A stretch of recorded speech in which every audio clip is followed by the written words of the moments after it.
Chapter 12.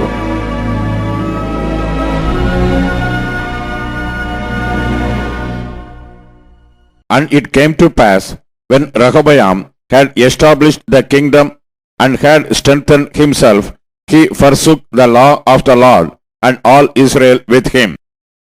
And it came to pass that in the 5th year of King Rehoboam, Shishak, king of Egypt, came up against Jerusalem, because they had transgressed against the Lord, with 1,200 chariots and 60,000 horsemen.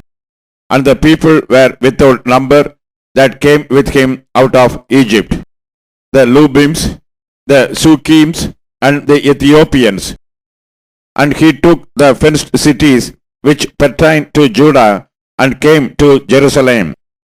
Then came Shemaiah the prophet to Rehoboam, and to the princes of Judah that were gathered together to Jerusalem because of Shishak, and said unto them, Thus saith the Lord, Ye have forsaken me, and therefore have I also left you in the hand of Shishak.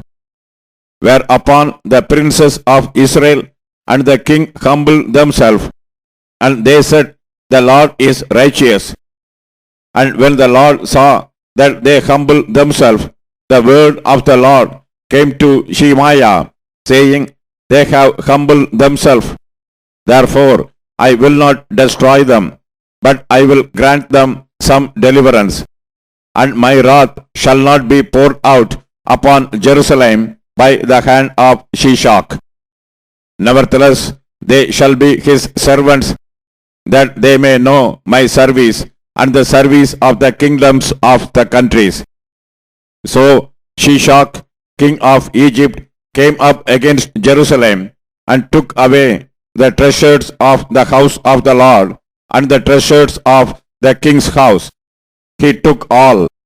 He carried away also the shields of gold which Solomon had made, instead of which King Rehoboam made shields of brass, and committed them to the hands of the chief of the guard that kept the entrance of the king's house.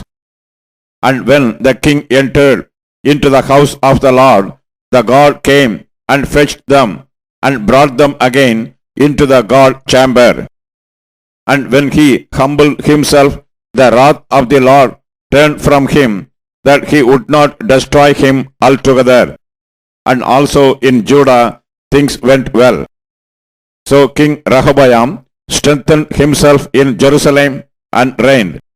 For Rehoboam was 41 years old when he began to reign, and he reigned 17 years in Jerusalem, the city which the Lord had chosen out of all the tribes of Israel, to put his name there.